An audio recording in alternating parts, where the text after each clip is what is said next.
is being, well, nudged, shaped by stuff that's not immediately obvious. It's a really powerful thought, isn't it? It really is. So today, that's exactly what we're diving into, looking at how our education systems, our political landscape, how they might be shaping us. Our goal here, this deep dive, it's about exploring how these forces might be, well, creating a populace that's maybe more inclined towards obedience, maybe feeling disempowered because systems aren't working, and even being actively manipulated through how information is controlled. Yeah, it's a big topic. Definitely complex. Yeah. But we pulled together some really fascinating sources, everything from political tactics analyses to old resistance manuals. It's quite a stack. And the key thing is we're not just looking at the problems, the why it's broken. We're really focused on the how to fix it part, too. Right, solutions. Exactly. Our sources get into some deep psychological influence stuff, but also, crucially, practical ways you can reclaim some agency. We want to unpack the mechanisms, but also, talk about actionable things you can do, ways to push back. Okay, so where do we start? The shaping of belief itself. Let's start there. Yeah. This concept of engineered consent, it comes from Edward Bernays, and it's often called the art of manufacturing agreement. Manufacturing agreement, wow. Yeah, and the core idea isn't logic. It's not about winning a debate with facts. It's about tapping into what Bernays called these hidden unconscious desires. So making people want something rather than convincing them rationally. Precisely. Making them want the thing you're selling, whether that's, a product or a political idea. It's about building these incredibly powerful narratives. Right. Almost like a psychological fortress that facts just can't penetrate. A fortress against facts. It can be, yeah. And this connects to something even wilder called hyperstition. Hyperstition. Okay, what's that? It's the idea that if enough people truly believe something and act on that belief, even if it started as fiction or just an idea, their collective actions can actually, literally, speak a new reality into existence. Like a self-fulfilling prophecy on a huge scale. Kind of, yeah. The belief itself helps create the conditions that make it seem true. It actually changes the reality we live in. It's built on agreement, and that agreement can be influenced. Okay, so how does that connect to controlling things on a bigger scale? Well, that brings us to cybernetics. Our sources frame it as the science of control in complex systems. Not just computers, then? No, not just computers. Think of it as the logic behind any self-regulating system, like a thermostat keeping a room temperature steady, or an economy trying to balance itself. It's all about information flow, feedback loops, and how you steer the whole thing. So applied to society? Applied to society, it means designing how information moves around to guide what people do collectively. You can sort of rewrite the source code of what people think is real, manage the whole information nervous system. Creating like a bubble. Exactly. A self-sealing bubble where facts that don't fit the narrative just get labeled fake news and dismissed. And people warned about this. Oh, yeah. Norbert Wiener, one of the pioneers of cybernetics, he warned about this. He saw how technology could give immense power to central authorities, and he was worried about machines or systems making decisions without really understanding the human consequences. Okay, so that's the theory. But the sources had some pretty concrete examples of this kind of pressure, right? They really did. Yeah, like this whole thing about media extortion. Can you unpack that? Sure. So the sources detail these allegations, specifically regarding the Trump administration, using its regulatory power, especially around big media mergers, to basically extort these companies to toe the line. Extort, that's a strong word. It is. And the specific example cited involves the FCC chairman at the time, Brendan Carr, allegedly putting heavy pressure on companies like Disney. And this related to? This pressure is alleged to have led to Jimmy Kimmel's show being indefinitely pulled, after he made comments about Charlie Kirk. And the context that makes it look like potential leverage is that another company, Nexstar, had a huge merger needing FCC approval right around then.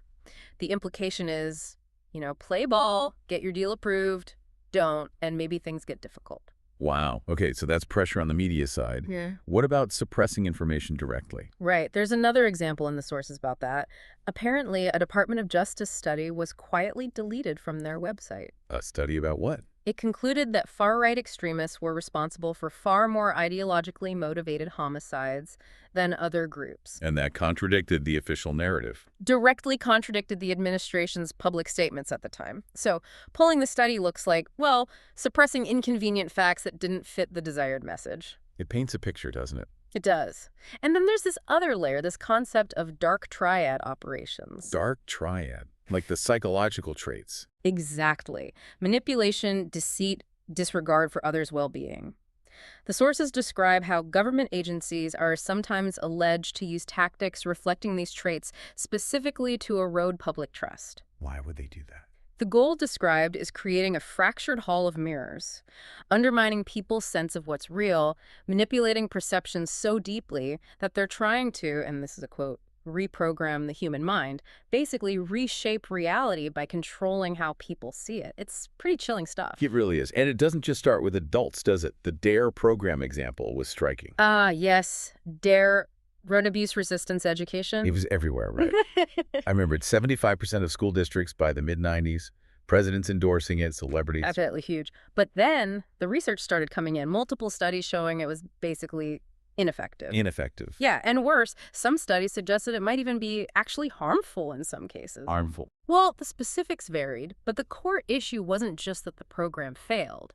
The really telling part, according to these sources, is the allegation that DARE actively worked to suppress that negative research, that they ruined careers to protect themselves. Whoa. So protecting the program's image over the truth, even if the program wasn't working. That's the suggestion. It shows how an established institutional narrative can kind of defend itself, pushing back against evidence potentially harming people in the process just to maintain its own validity. Even when it's not actually serving the public good anymore, it sets a pattern early on. Okay, so we've seen how beliefs and information might be shaped. Let's shift to how people might be feeling disempowered. The economic side seemed crucial in the sources. Definitely. The sources point to certain economic policies as contributing directly to this sense of disempowerment. One analysis breaks down what it calls a Republican megabill, described as a huge, $3.4 trillion tax and spending package, mostly deficit financed. And the impact. The main outcome highlighted is significant tax cuts to the very highest earners. Okay, tax cuts for the wealthy. But how does that connect to disempowerment for others? Because, according to this analysis, those tax cuts are paid for by making massive cuts to the food stamps, Medicaid. The sources estimate these cuts could lead to 11 million people losing their health insurance. 11 million. That's huge. So it's a shift of resources upward, hitting vulnerable people hardest. That's the argument presented, yes. And if you look closer at how some cuts are implemented, like the work eligibility requirements for Medicaid. Yeah, that sounds reasonable on the surface, right? Work for benefits. It can sound like conservative common sense, as the source puts it. But the argument is that these requirements are actually designed for harm, because they disproportionately affect certain groups.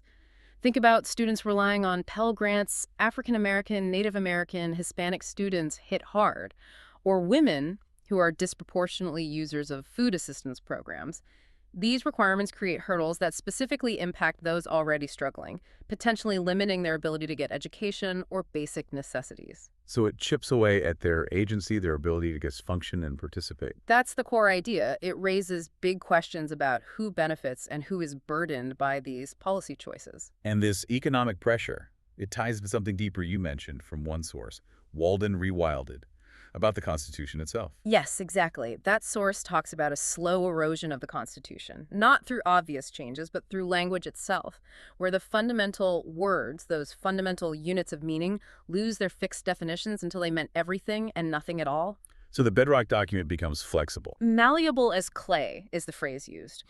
The argument is that federal power has grown massively, not really through the formal amendment process the founders set up, but through what the source calls interpretive alchemy. Interpretive alchemy, like changing the meaning without changing the words. Precisely. Like your recipe analogy earlier, keeping the ingredients but saying flour now means sugar. The Commerce Clause is the classic example given. Originally about preventing states from blocking trade with each other. Yes. But through interpretation over time, it's been stretched to regulate things like a farmer growing wheat just for his own family to eat, or someone using medical marijuana legally under state law but not federal, activities that seem miles away from interstate trade barriers. So it bypasses the whole amendment process, essentially rewriting the rules through interpretation. That's the argument. It's a gradual shift, but it fundamentally changes the balance of power and hollows out the original framework, which ultimately impacts our collective agency, our relationship with government. Okay, so we've laid out a pretty concerning picture. Engineered consent, information control, economic pressures, even the meaning of foundational law is shifting. It feels a bit overwhelming. Yeah. So what does this mean for you, listening? If reality is being shaped and agency eroded, what can you actually do? This gets us to the how to fix it part, right? Exactly. And this is where it gets really interesting, because the sources offer a range of strategies, from the subtle to the direct. Let's start with the subtle. That simple sabotage field manual idea sounded wild. From WWII. Yeah, originally from the OSS, the precursor to the CIA, it was designed for citizens in occupied territories to subtly disrupt the enemy. And the sources talk about a modern adaptation, these free time broadcasts. Like an underground radio station for sabotage. Kind of, yeah. But teaching citizens how to use the system's own complexity, its own rules, against itself. The goal is deliberate ineffectiveness, creating a constant and tangible drag on operations perceived as oppressive without sticking your neck out too far. Okay, deliberate ineffectiveness. What does that look like in practice? Bureaucratic warfare. That's a big part of it. The idea is that these small actions exploit the system's own inefficiencies. They're hard to pin down as deliberate sabotage, so it's difficult for anyone to get fired for them. They often just look like someone being slightly incompetent or overly meticulous. Give me an example. Okay, multiplicity of minor errors. The advice is to introduce small, easily fixable mistakes into long forms, like applications or taxes. Nothing major, but enough to trigger delays, waste admin time. It plays on the bureaucratic impulse to find something wrong. Okay, what else? Or the lost in translation gambit. Basically, pretending to be really confused by jargon, asking for everything to be explained in simple terms, interpreting ambiguous instructions in the most literal, slightly unhelpful way. It forces the officials to do more work explaining and clarifying. Making the system work harder for every interaction. I like it. There's also the overcompliance maneuver. If they ask for 3 copies, you provide 5, all technically correct and relevant, but just slightly too much, clogging up their workflow. That sounds passive-aggressive in the best way. It kind of is. Or the safety-first delay, meticulously pointing out and formally reporting every tiny violation of safety rules or official procedures you see, tying things up in procedural knots, and attending public hearings just to read very specific, calm objections into the record, making decisions take longer. The digital world. The glitch rebellion. Right. So when you hit those inevitable online form failures or website errors, the ghost in the machine tactic is document everything. Screenshots, error messages, times. You're not just complaining, you're presenting evidence that makes the technical problem the government's responsibility to fix, not yours to fight with endlessly. Turn their tech failures back on them. Exactly. Or using creative yet forgetful answers for security questions, things you'll inevitably forget, forcing them into more time-consuming identity verification hoops. Even wasting a chatbot's time by asking stuff it can't answer, forcing escalation. It's like digital judo. And psychologically. On a broader scale, the idea is sowing subtle seeds of doubt about the competence or motives of those in charge. Countering official propaganda not with angry rants, but by gently reminding people of the hidden costs or downsides of things presented as victories. So these are all ways to create friction, to slow things down. What about more direct action? Community building. Absolutely crucial. That comes through strongly. One expert really emphasizes that community is going to become very critical for weathering these storms. Some practical steps. Yeah, things like joining tenant unions if you rent, finding ways to build networks for mutual support, sourcing care in community, getting involved with local food banks, supporting grassroots organizations. These build collective resilience that individuals just don't have alone. Makes sense. Strength in numbers locally. And linking back to the Constitution idea from Walden Rewilded, there's a call for direct engagement there, too. How so? Not becoming a constitutional scholar, surely. Not necessarily, but reclaiming ownership, doing direct reading of the text yourself, joining study groups, refusing to just outsource their understanding entirely to distant authorities. So thinking for yourself about it. Yes.